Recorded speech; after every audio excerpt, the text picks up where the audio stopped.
Good evening, everyone. Thanks for joining us. We got a phenomenal group of people to have a very important discussion at this time. But first, make sure you are socially distancing. Make sure you are wearing a mask. Make sure that you continue to work to protect our essential workers, to protect our frontline workers. We have to protect them because they're protecting us. They're taking the risk for their families. They're taking the risk for themselves. So they're protecting us. We have to protect them. We are asked to do very little. Let's just keep it up. We're reducing the curve, but this is a very, very dangerous time. And so let's just keep honoring all those frontline workers, all the essential workers. Remembering they can't Zoom to their jobs. They got to go to their jobs. They have to go to the rest. The rest of us can just Zoom all day long from the safety of our homes. And so let's just honor them by doing everything we can to protect them. And let's just keep on this pathway to protect everyone. And on top of that risk to especially Black and brown people, essential workers, we can see who the essential workers are. They're immigrants, they're Black, they're brown, they take the extra risk, and they have a higher percentage and likelihood of contracting the diseases, okay, because they are in riskier situations. So let's just be mindful of that. And on top of that, we have the murder of George Floyd. We have this unearthing of finally, thank goodness, this uprising across our country, which is saying that we have to do something. This is an urgent moment that we can see the rampant racism built into our criminal justice system, but yes, our healthcare system, yes, our educational system, yes, our housing, yes, yes, yes. And you can feel it all across the country, people rising up and saying, we want answers, we want action. And so it's actually heartening to see what is happening. The anger that is demanding action. And this combination of the coronavirus and the murder of George Floyd is actually, I think, a turning point in our country's history in terms of how clearly we see what the agenda has to be for our country going forward. And this evening, we're going to have just an incredible discussion so that we can absolutely, have kind of a comprehensive way of looking at all these issues. And I'm honored to be joined tonight for this important conversation by 4 exceptional leaders for justice here in our Commonwealth and across the country. Shirley Edgerton is the founder of Women of Color Giving Circle, the Rites of Passage and Empowerment Program, and founding director of Youth Alive Performing Arts Group. Shirley is an incredible advocate for youth development and justice, and I'm thrilled to have the opportunity to speak with her this evening. I'm also honored to have Dennis Powell on the live stream tonight. Mr. Powell is currently in his 3rd term as the NAACP Berkshire chapter president, a Pittsfield native. He also serves on the Pittsfield School Committee, Pittsfield Licensing Board, vice chair of the Clinton Church Restoration Board. Mr. Powell is also active in many social and racial justice and educational projects, including the Devoir lecture series. I am thrilled to be joined by Mr. Trevor Baptiste today. Mr. Baptiste is a dedicated local teacher and activist in Western Massachusetts. He is also the former Amherst Pelham Regional School Committee chairman. A real leader, an incredible track record. Just so glad to have him here. And finally, I am joined by Professor Whitney Battle-Baptiste, an associate professor of anthropology, whose work focuses on how the intersection of race, gender, class, and sexuality look through an archaeological lens. Today, she serves as the director of the W.E.B. Du Bois Center at UMass Amherst, and we thank all of you so much for being with us this evening and for offering your insight and observations. I am so grateful to have such incredible voices from Western Massachusetts who are going to be speaking this evening. And maybe we could just start with you, Shirley. I'd love to get your observations as to where we are right now, and what you're seeing and what your hopes are for what can come out of these multiple crises that we're facing. Thank you. I'm honored to be here. And I think it is indeed an incredible time in our lives, as you've already stated. And being a person of hope, I absolutely see this and all of the crises, all of the uprising as an opportunity to make some massive changes in our country. Clearly, from a historical perspective, social perspective, there's definitely a need for change, for action, to ensure the equity and justice that all Americans have a right to. And as human beings, we certainly should not be treated any differently because of the color of our skin. I'll talk more about that later. Okay, no, that would be great. So Black skin has long been weaponized in the eyes of law enforcement. So let's talk about that, if we could, and how that impacts the way law enforcement policies in our communities are put together. Trevor, maybe you would want to speak to that. Sure. It's amazing. It's rampant through almost everything in American zeitgeist. And I'm going to start by correcting you first, Mr. Markey. I'm also Dr. Baptiste. Before I was the chair of the regional school committee, I have a PhD in research, did breast cancer research.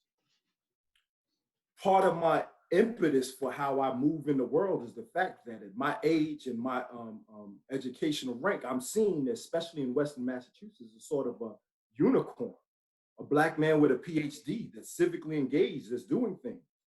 And that shouldn't be the case, but it has been the case because systemically, you know, a third of my generation was incarcerated or worse. And so it is odd to see somebody like me with a PhD who wants to be civically engaged.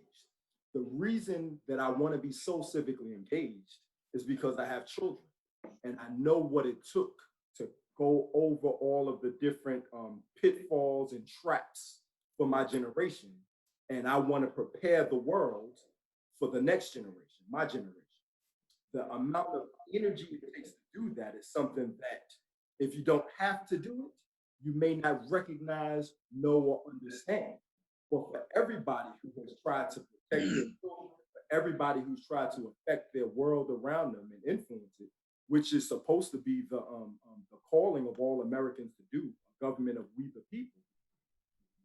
This last police violence against George Floyd has been the proverbial straw to break the camel's back. We have to fight in education. We have to fight to avoid pitfalls in finance. We have to fight to avoid pitfalls in healthcare, and then literally fight to avoid pitfalls of your murder. So I also think that this is a galvanizing time. It's a time for Americans to take their birthright of a government of we the people and not just sing songs about being the land of the free and home of the brave, but actually be free people and decide, reimagine what policing should be for. And we'll talk about that as we go on. So, so Dennis, why has there been a legitimization of the use of violence by the police against the Black community? In your mind, how did it all unfold? And at this moment, what has to happen to make sure that we end it? Well, let's go back in history. Let's go back in history. The police were the slave catchers. They were the ones that wore the badge. When we look at the history of the badge and the shape of the badge, and they were the ones that went out, brutally beat the slaves before they shackled them and brought them back. Okay. And when we look at Du Bois's writings, you know, we know that law enforcement was designed to control Black people. And that control hasn't stopped. And you said it. You said that we got to de-weaponize skin color because being black is the weapon that officers see. When you can kill someone with a flash because they had a flashlight, a hammer, or a cigarette lighter, but yet and still you have white men pointing a rifle at you in broad daylight and you disarm them, then it's about the color of the skin. The threat is the color of the skin. And that's what people have been trained, and we see it throughout our system. White people know that the key word is a black man did it. That will automatically take the suspicion off of them. We saw it in Boston when a man killed his wife, pregnant wife, stabbed her to death on a bridge and said a black man did it. We saw it in the Carolinas when we saw a mother that could drown her children that she carried for 9 months and turn around and say a black man did it. Why? Because they've labeled us as that kind of animal. They treat us as less than human beings. So they've given we're the ammunition. When someone can admit that they are going to call the police and say that you threatened me and know that that will be taken as justification, this is a problem.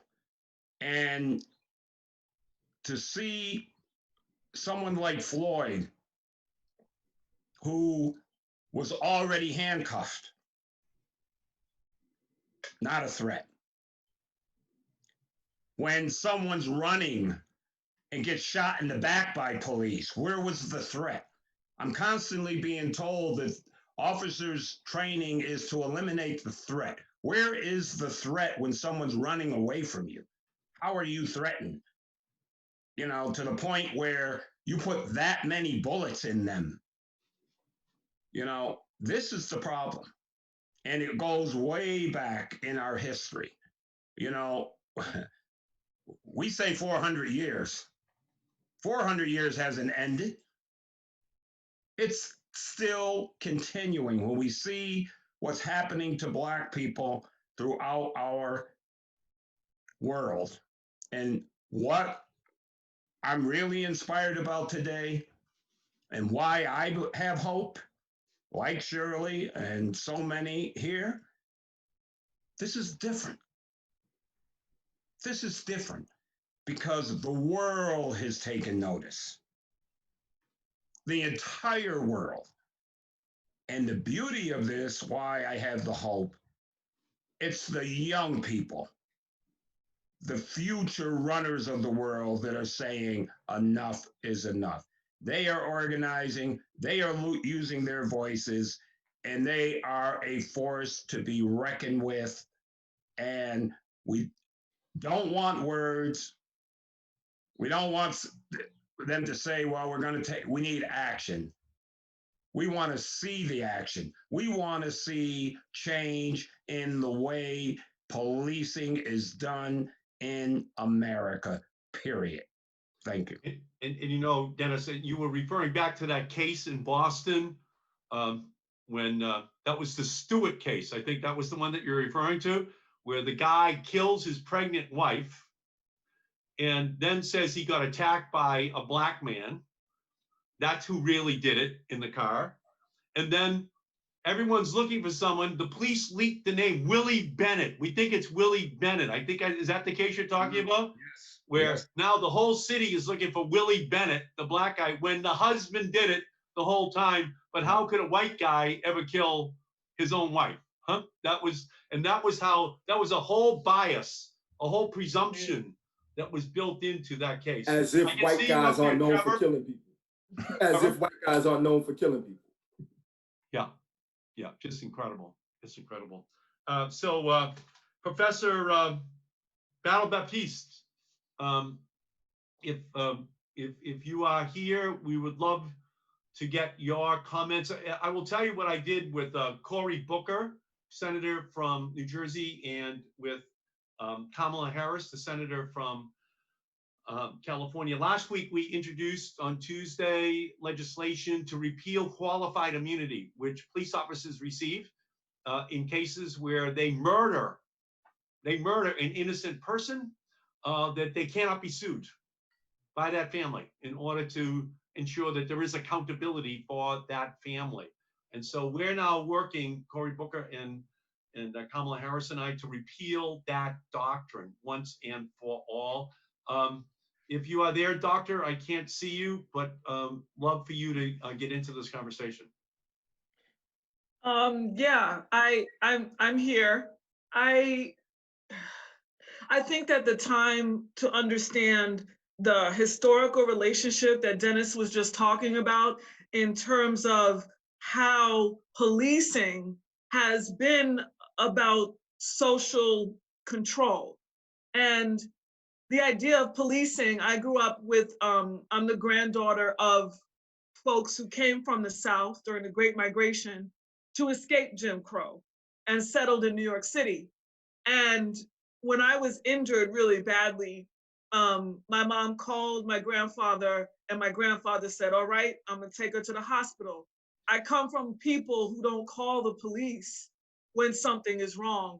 I come from a people who don't call the ambulance when something is wrong, because the idea of community and what the police represent there is social control.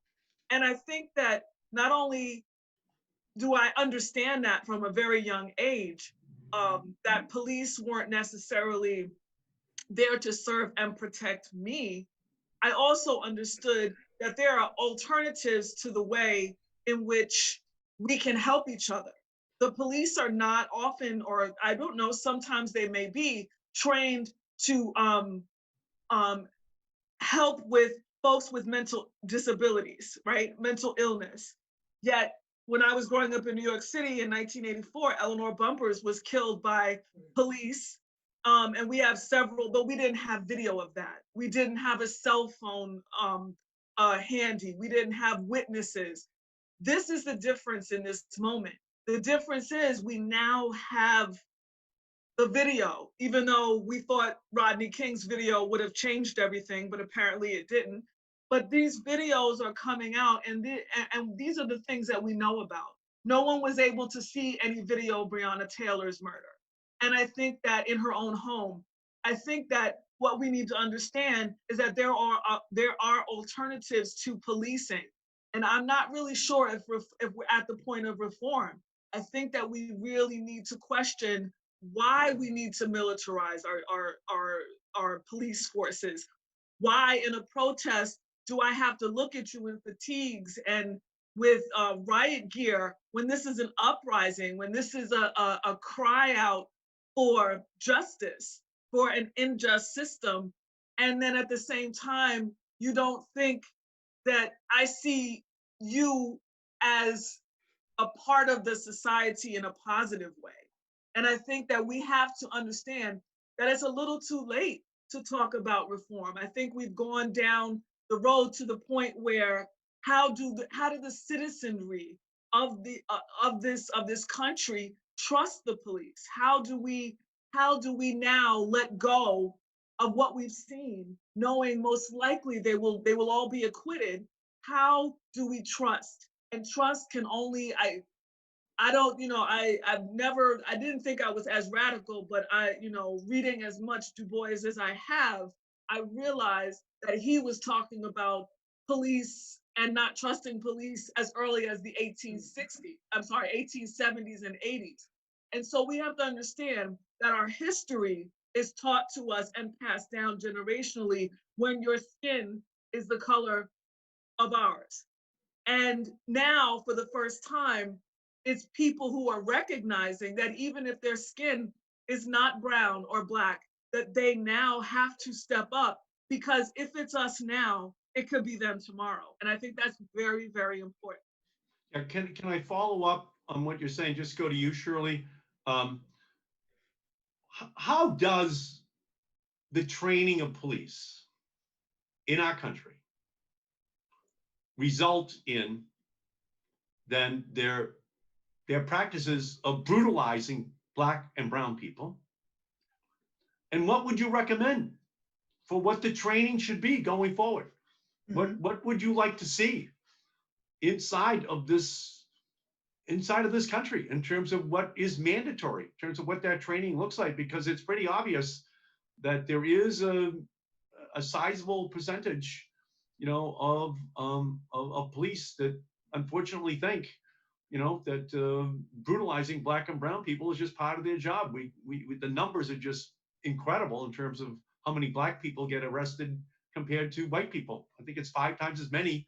I saw this study yesterday, 5 times as many in 800 separate population areas across the country. So can you talk to that, Shirley, and what your hopes are for the future, what you would like to see mandated?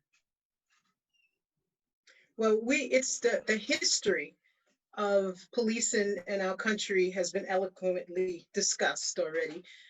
So the reality is those type of behaviors, those attitudes have been perpetuated for generations. The roles were never shifted. So even though, we've come through centuries, okay, the mindset of policemen is not very different than what Trevor has this incredible document, okay, that talked about the role of policemen in the late 1800s, okay. Unfortunately, that racist mindset, thank you, Trevor, has been perpetuated, okay, that a Black man or a Black woman or trans, person, that we don't have the same value as a white person. We don't have the same worth. It doesn't matter whether it's our children in the classroom or whether it's an adult male or woman or trans in the community. Okay. It's becoming an acceptable practice to treat us with disrespect, disregard, and to respond to us like we have no dignity, like we are less than human beings. And so we know the history, and we're in terms of enslavement. So all of those, for generations, that mindset has been perpetuated. The behaviors have been different. The shackles might have come off the ankles, okay, but the mental piece and the shifting of the tools hasn't really drastically changed from the late 1800s in terms of the perception of who we are as people of color. So in my mind, in terms of us shifting and drastically moving away, as Dr. Whitney has just said, okay, it has to be drastic. It has to be more than reform. And it has to be about the heart, has to be about the mind, has to be about the tools that they're allowed to use. Okay. So like Reverend Sharpton talks about what was it? Demonstration, legislation, reconciliation. Okay. Legislation is necessary. Changing of the heart is necessary. Training of the mind is necessary. Okay. And that starts with recruitment. All right. So we have to be concerned ourselves about the mentality of those people that wear that uniform. Okay. I totally embrace diversity, equity, inclusion training. All right. Totally embrace that. And I understand that from the beginning, we have to really evaluate whom we're giving such an awesome responsibility. That's a responsibility. And with every profession, there's a responsibility. Educators have to be held accountable for educating our children. Okay. Engineers are held responsible, for ensuring that they're creating strong products, that the bridges will hold the cars and trucks that cross it. Policemen should be held to the same standards. And again, it has to start with recruitment, has to start with that mindset. There has to be legislation to ensure that they have to be held responsible. They can't, why are policemen regarded differently? that there's legislation on the books saying that, oh, you can't sue me, I was doing my job. Well, history, data, real live stories are telling us that that's not necessarily the truth all the time, that excessive force is used. So if I'm in the classroom and I'm speaking to a child in a way that's inappropriate, ineffective, almost to the point of being traumatic, I'm held responsible. Why shouldn't a policeman not be held responsible? So I think we have to do so. I'm sorry, Trevor. I'm gonna finish it right now. Go ahead, Shirley. Please go ahead. Okay, so I really do think, it has to be about legislation. All right, it has to be about ridding ourselves of quality immunity. I'm sorry, I'm a history buff, but to think that we allowed any profession to be in a place, and a profession that's so important in terms of the well-being of people, to say, oh, okay, you don't have to worry about that. We know that you didn't intend to do this. The force was necessary. Yeah, I know. We know you thought he had a gun when he was reaching for his flashlight. So that's acceptable. We're excusing you. You can, you can stay here in this department, or you could just go on down to another state. Or guess what? You can even go on down to the next city. So yes, we totally we need legislative help, and we need to totally eradicate the system that's currently in place. So Trevor, Shirley made reference to your work in the late 19th century, and you held up a poster as kind of a preview of how we got here today. Right. That's not my work. That's literally some art that I collect that's in my home, and it is a recreation of a newspaper advertisement on April 24th, 1851. And I'll read it to you. It says, "Caution, colored people of Boston, one and all. You are hereby respectfully cautioned and advised to avoid conversing with the watchmen and police officers of Boston. For since the recent orders of the mayor and aldermen, they are empowered to act as kidnappers and slave catchers, and they have already been actually employed in kidnapping, catching, and keeping slaves. Therefore, if you value your liberty and the welfare of the fugitives among you, shun them in every possible manner, as so many hounds on the track of the most unfortunate of your race. Keep a sharp lookout for kidnappers and have top eye open." That's April 24th, 1851. So 1851. So that was the Fugitive Slave Act that was built into the Compromise of 1850. Exactly. In the same state where one of the first people that died to make this a country was Crispus Attucks. Right. In the same state, we're out here in Western Massachusetts, Daniel Shays decided to threaten violence against Boston, and they decided we're going to have a elected representative. The very Senate you sit on was a result of that. If we're being honest, policing Black bodies has been part of the American zeitgeist since after Crispus Attucks and them helped make this America. And so because of that, one of the purposes of police is that white people can have a distance, or anybody's trying to police Black people can have a distance, because they are the ones that are supposedly empowered to use violence. So I see you in the park. I don't like what you said to me. I can't beat you up, but I know I can call a police officer, because nobody will question whether or not he should beat you up, or he could beat you up. And qualified immunity makes him be able to do it with no consequences. The problem with this is that this can't be a system of justice if we continue to decide it's a right to have a permanent underclass. Now, for years, people have seen this, and some people will come to the fight, and especially out here in Western Massachusetts, where it's very liberal, you see and you get the sense of a lot of people putting their rolling up their sleeves to fight for this. But the truth of the matter is, the only ones who are serious about the fight are the ones that recognize the threat to justice is a threat to them. They're not arguing or fighting because poor old Black people might get hurt. They're arguing and fighting because they're living a lie. if it's true that in their territory, in their state, in their town, or their streets, such things can happen. And even if they don't happen to them, but they do happen, and they see that they happen, then they are not true to their creed if they don't do something. So we're getting to that touchstone where that happens. Now, the other point I wanted to make is that the killing of George Floyd is awful. But the killing of George Floyd is only the most egregious of examples of how this plays out. This plays out, this policing of Black bodies, in every level. You could lose your life, but you could lose your reputation. You could lose your job. You could lose your dignity. You can lose your money. You could try to come up. You can try to advance your lot in life.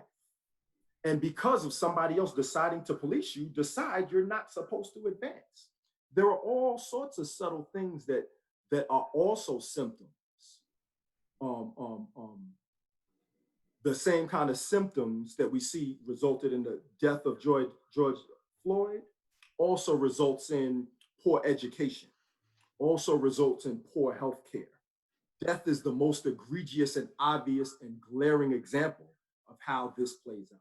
And all it takes for it to play out is for people not to connect it to their own justice, their own liberty, and their own freedom. And imagine this is somebody else's problem. And oftentimes that has happened. Hopefully we're getting to the point where that's not the case anymore. So Dennis, in Massachusetts, 4 cities, Boston, Cambridge, Springfield, and Pittsfield, have civilian boards that review complaints about police officer conduct. None of those civilian panels have the authority to order disciplinary action. How do we take the foundation of these oversight boards and bolster them to actually hold police accountable to our communities? Is this kind of the turning point where we should be moving to make sure that those communities and others have accountability built in to this criminal justice system? Well, again, yeah. Review boards are just like the qualified immunity that these police officers operate. This is why their actions take place without impunity. They're wearing the cameras. They don't care. They're wearing the cameras that are actually showing the brutality of their actions because they, in their mind, they are safe.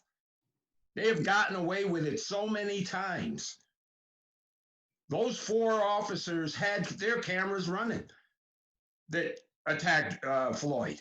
It didn't matter to them.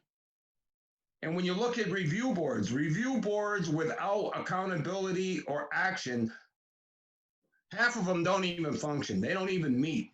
They're controlled by the people that set them up so that they are ineffective. So citizens lose faith in them, and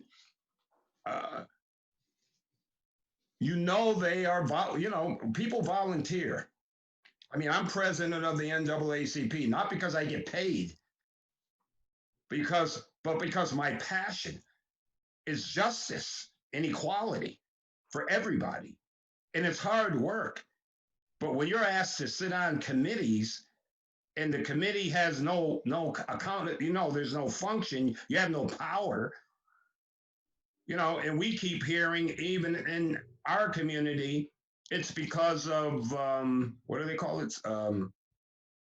The civil,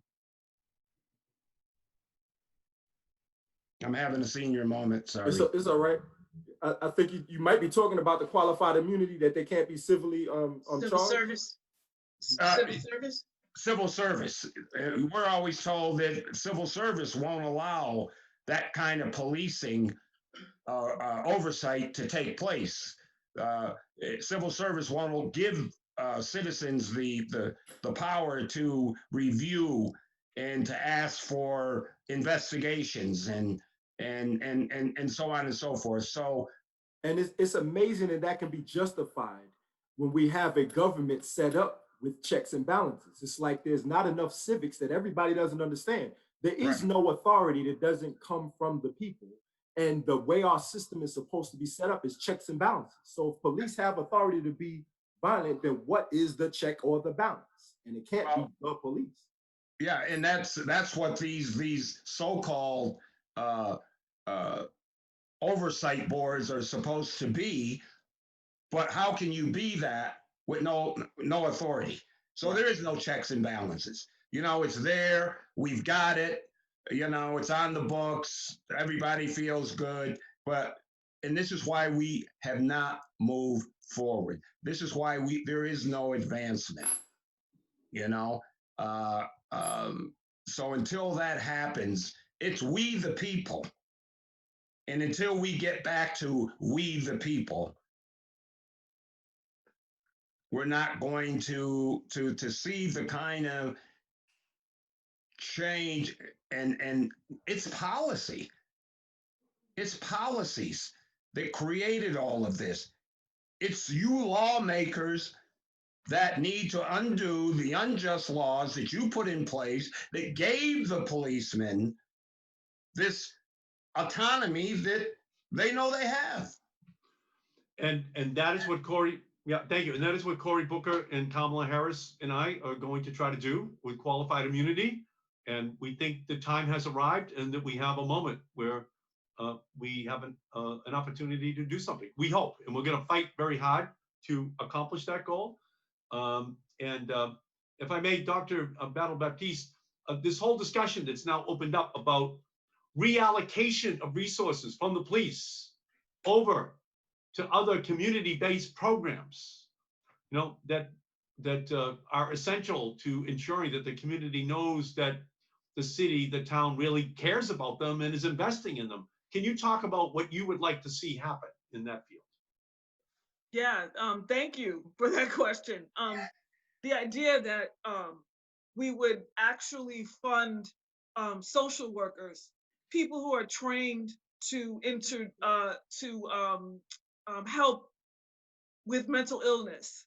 The fact that we have people who are trained in helping with our homeless populations, instead of jailing them for vagrancy or these kinds of things. The idea that even interpersonal crime, right, against each other. Imagine a community where you know your neighbors, where before you call the police, the community comes forward and understands that crime happens often within people's own neighborhoods. People are not coming often from outside um, to rob rich white communities, but they're actually folks who know what people have, and they come and they take advantage of that. But the idea is that we've criminalized mental illness, we've criminalized poverty. We do not, we put folks who have training in terms of police as threat, who see things as everyone as a potential threat, as opposed to people who understand that there doesn't have to be an exact line between police, prisons, and property. If we respect each other as communities and get to know each other, not a neighborhood watch in the sense of George Zimmerman, that's not what I'm talking about. But I am talking about the idea of how we as a society defines what violence is. Because we are giving the license the license for violence to armed police officers, as opposed to thinking about ways in which as a community we can reallocate funds to the very organizations that can help the people with what they need. Homelessness, poverty, the ideas of there's a whole people have abolitionists for prisons and abolitionists for the police have been talking and trying to work at this for years. For the first time in many, many years, people are actually looking to what alternatives look like. And in Seattle, they've done that, right? So they have Cap Hill, which is a policeless place in Seattle. And Is that possible? Well, is it possible to redefine and recreate what our society looks like? And now we are at the cusp of being able to do that because I think we have a generation, a multiracial, multi-gendered, multi-class generation of people who might be willing to think about society without being policed by military folks. So, you know, my wife, when I met my wife 36 years ago, she's a psychiatrist. And um, uh, and uh, and so on our first date, she worked at SAMHSA, Substance Abuse and Mental Health Agency, down in Washington, D.C. as a researcher. She eventually became a 2-star admiral in the public health service. She's a career public health service doctor. So on our first date, she was explaining to me about the interaction between mental health and substance abuse. And that there was a big movement, she was explaining to me on that first date, of deinstitutionalizing people with mental health issues, but then not substituting the programs Yes. that would be necessary to help them. Today, we call that homelessness. Yes, thank you. We talk about these people as a risk on the streets. Yes. And she was telling me on that day, on our first date, it's going to create a mess in America because they're going to try to save money then on the other programs you have to pay for. You just can't deinstitutionalize, oh, that's terrible to have them in these large institutions, and then not substitute something. Right. And then you mix well, wait a couple of decades, and then you begin to criminalize activity that is related to problems that ultimately have their origins in mental health, substance abuse, family issues, Yes. that, as you were saying, doctor, that, you know, that social workers, medical interventions, better housing Yes, would be the imagine. answer. Huh? Can I just add, the way you said it is very intentional. Criminalizing it is also intentional, the narrative that without police, criminals would take over and there would be anarchy. Yes. So the value of policing is, in my humble opinion, inflated. If these mental people or homeless people or people of other categories that have been criminalized are left to their own devices, there will be anarchy and everybody should be afraid. Therefore, everybody vests their liberty in police violence. Police will protect us from it. Unchecked, like you described, shake it and stir it and wait 15 years, you'll have police with military equipment and folks cheering them on saying, we need that. It's not true. It has been a narrative and a myth designed to make sure that certain. Can I ask, Trevor, did you say you did work in breast cancer? Yes. Yeah, my wife was the first deputy assistant secretary for women's health in American history. She had the job under in the Clinton era, and her goal was to produce a fleet of mobile digital mammography vans that would go into minority communities so that the minority woman did not have to go to the hospital. It might have been more difficult, childcare, whatever issues. You go to her and give her the answer right there. Now, you know? that's using capital for the people. Yeah, you take the healthcare to the people so that you deal with the reality of it, because the earlier the detection is, the more likely that you'll get a good positive outcome, and that minority women were less likely because there were other obstacles that they had in getting that early detection.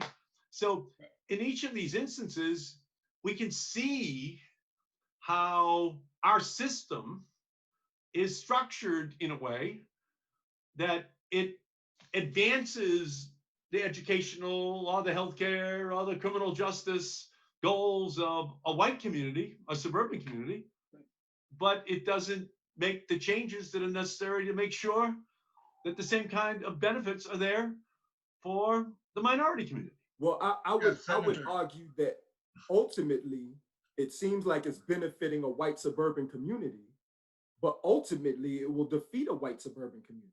Perfect. Because injustice anywhere is a threat to justice everywhere. And so they will feel safe until some straw breaks some camel's back, and then the cycle is perpetuated because they will feel like, oh, I need violence to protect myself. No, we stop this cycle from the beginning. That never has to get to. So And we let's only have a few remember- minutes left to go. And, let's remember, yeah. please, that it was Reagan who said, how can I criminalize being black without getting caught? And that became the war on drugs. That became the war on drugs. And now, because the drugs affected white people, it then became a medical issue. They need medical help.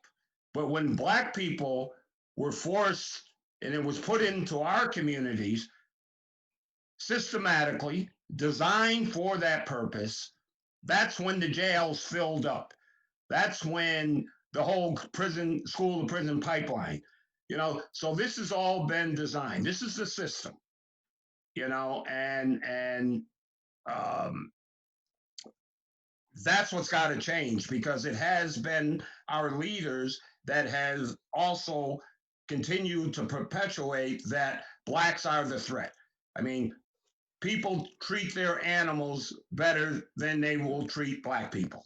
That's the bottom line. And they have remember, they use dogs to hunt black people.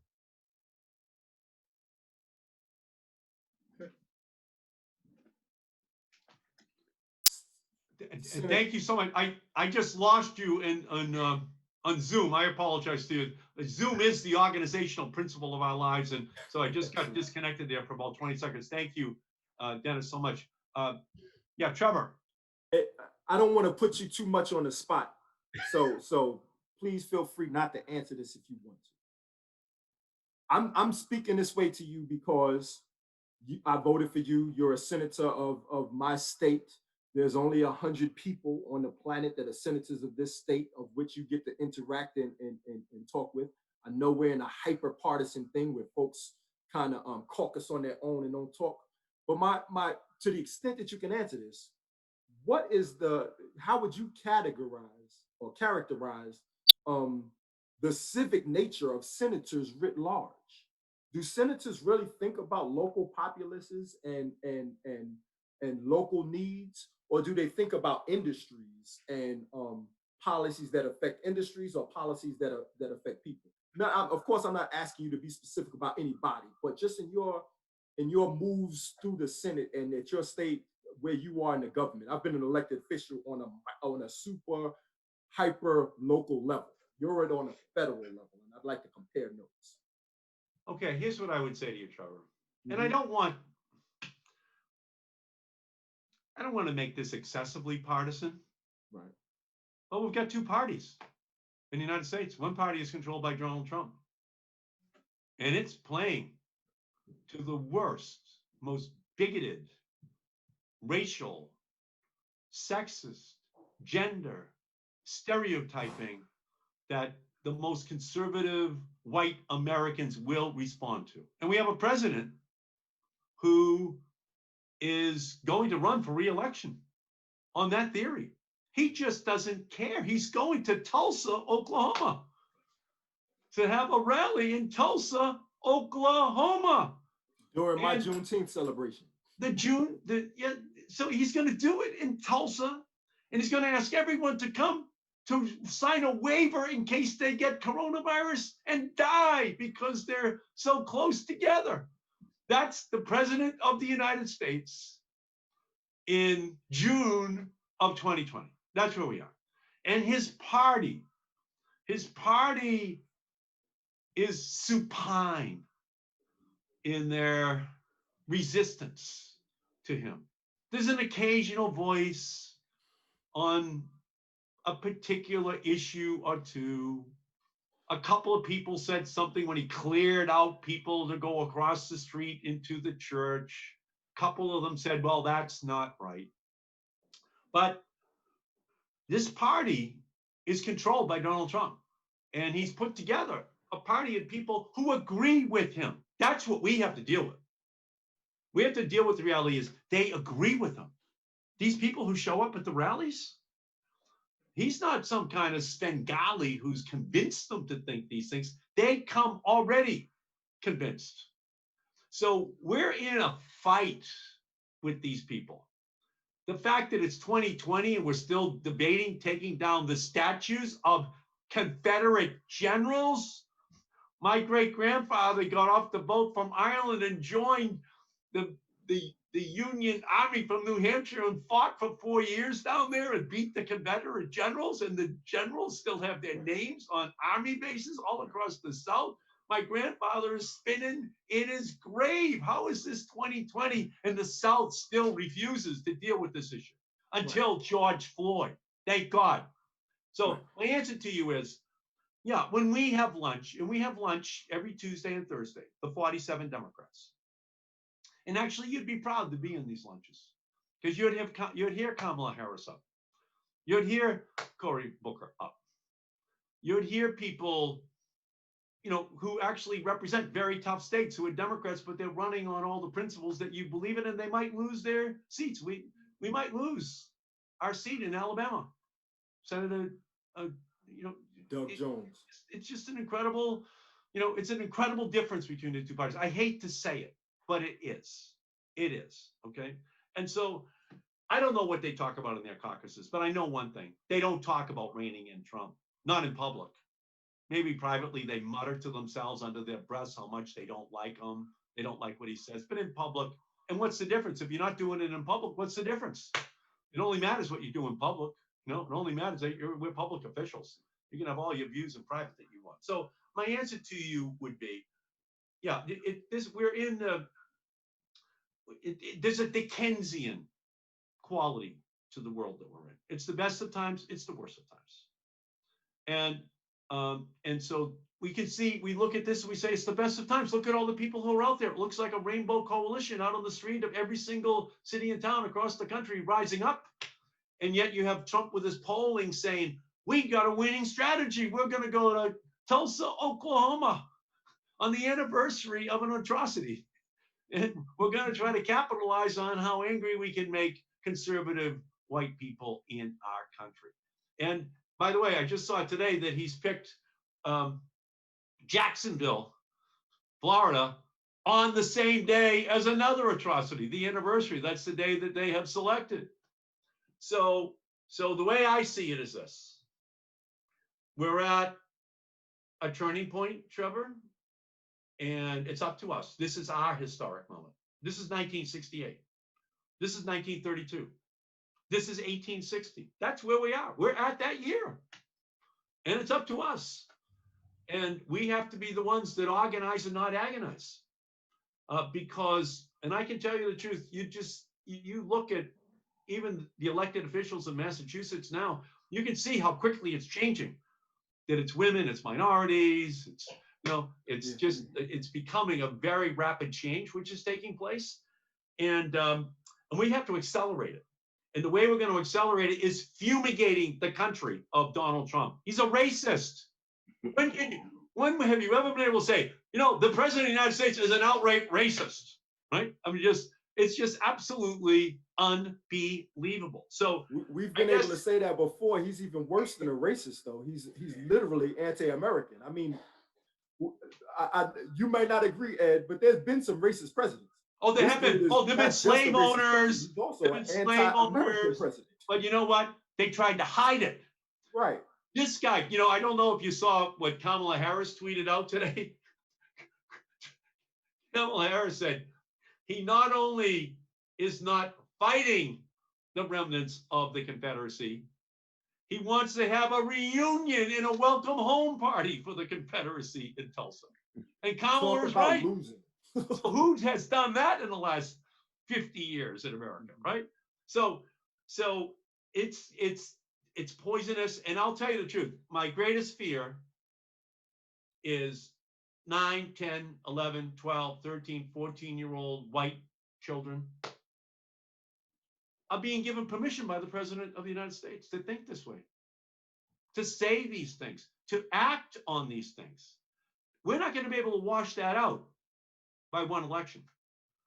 We have a That- long-term problem, Sure. pathology that this man is building into our society. If we don't realize that there is a problem with the color of your skin, where in our history has a president been so disrespected as Barack Obama? When in our history? When he could be called a liar from a senator and so on and so forth. So this is a problem. And yet we have this mental defect in the White House, and everybody seems to embrace his ignorance. So one of we- the things that give me hope of this time period is the fact that the rich conversation that we're having right now is being repeated throughout our country. Young Yeah. people are involved in these conversations. Yeah. Unprecedented numbers of young people. As you talked about different time periods historically, where there has been uprising shifts. And to me, the fact that we have so many young people involved, they're having conversations, that it won't be as easy to delude them. And my hope is that, the fact that so many African American young people have allies, their accomplices, white accomplices, that they will be able to educate them and help to really change and destroy the racist nature of a lot of white folks in this country. Yeah, thank you, Shirley. So I'm an optimist. I wouldn't be in this business if I was not an optimist. So I believe that if we come together, we're going to have an historic year this year. Historic. We have all the working materials. We can see it out on the streets of the country. Yeah, the buildings are smoldering. The soul of our country is on fire. But the response of all of these people coming out of their homes day after day, almost like the fire department. And we have to do something. We cannot allow this to continue.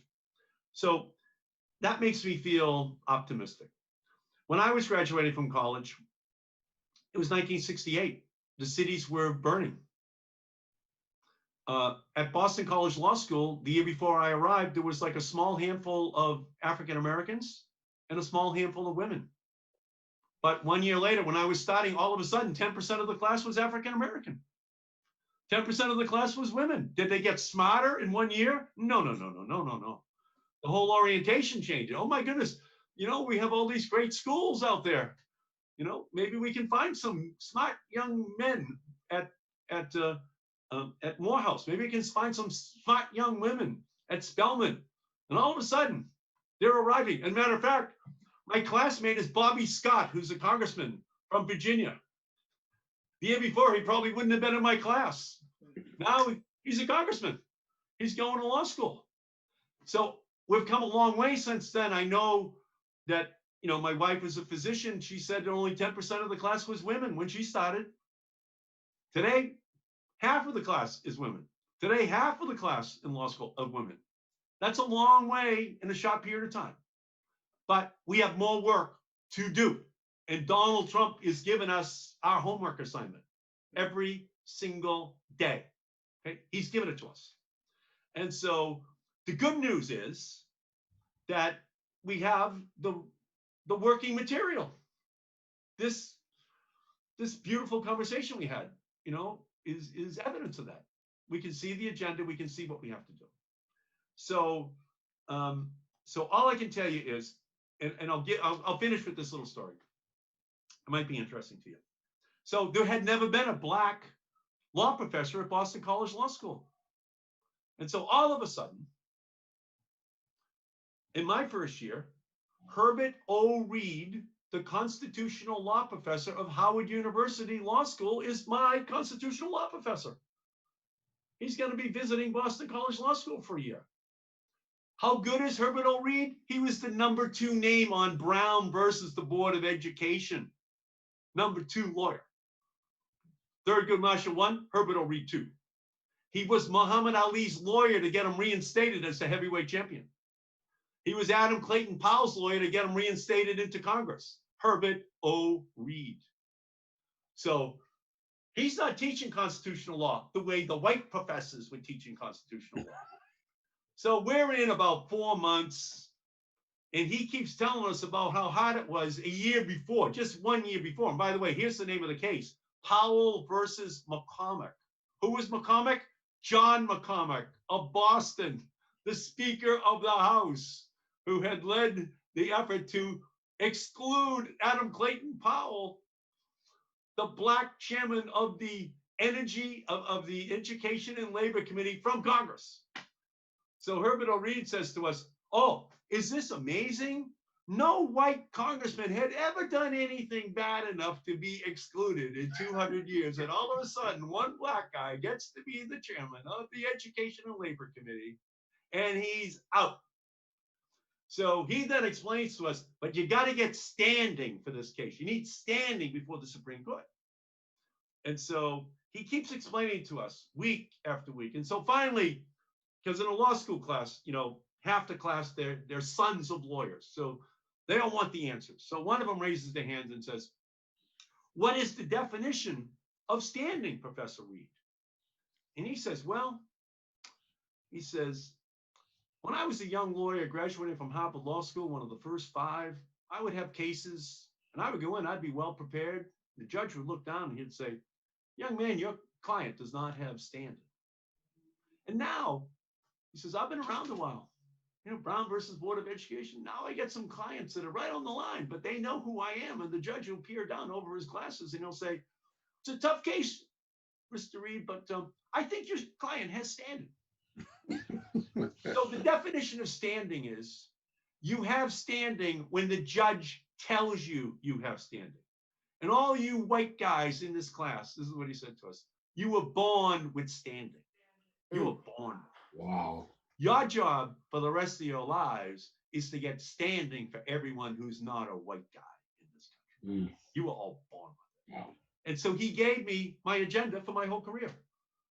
That's the most important 1 hour of my life, because he just made it so clear that the whole system is rigged.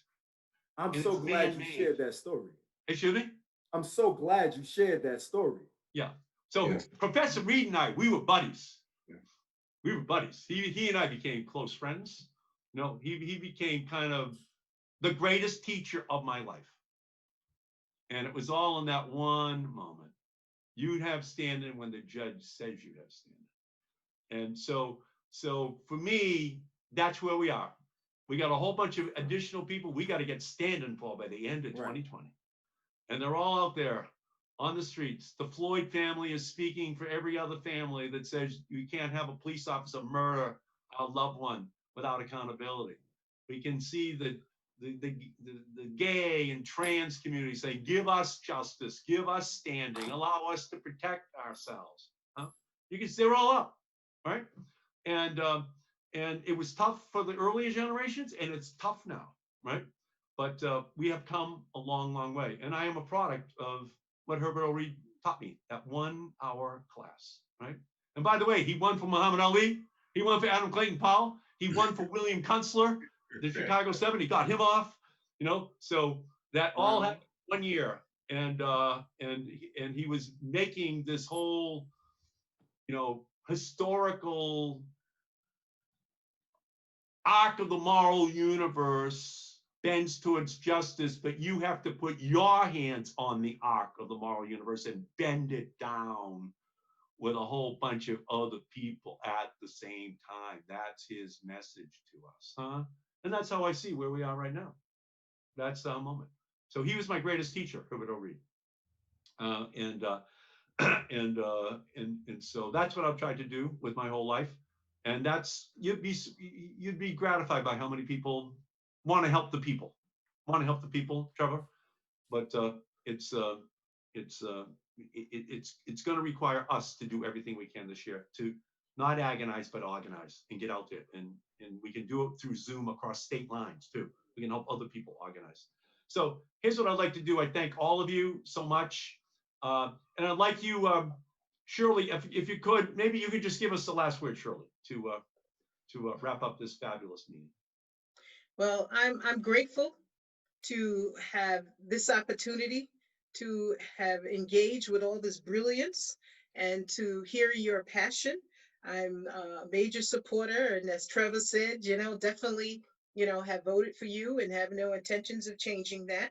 And I very much appreciate what you do. And I know with the power, just right here at this time in this room, we perpetuate and we build on this power that come November, Mr. Trump will be out of the White House. We will have the legislation that we need, to make drastic changes in our society so that my grandchildren, the Baptiste children, Dennis's grandchildren, your, grandchildren, if you have them, that life will be very different from them and there will be indeed equity and justice for all. Thank you, Shirley. Thank you, Trevor. Thank you, Dennis. Thank you, Whitney. Appreciate it. I won't forget this conversation tonight. And to thank everybody out there who was watching, the thousands of people who are Senator watching Markey. this right now. Thank you, Senator. Thank you all for tuning in, and we'll see you all soon, and stay safe. Thank you, We'll be Senator, following for your this good work. you. closely about qualified immunity. Thank you. Thank you. Thank you.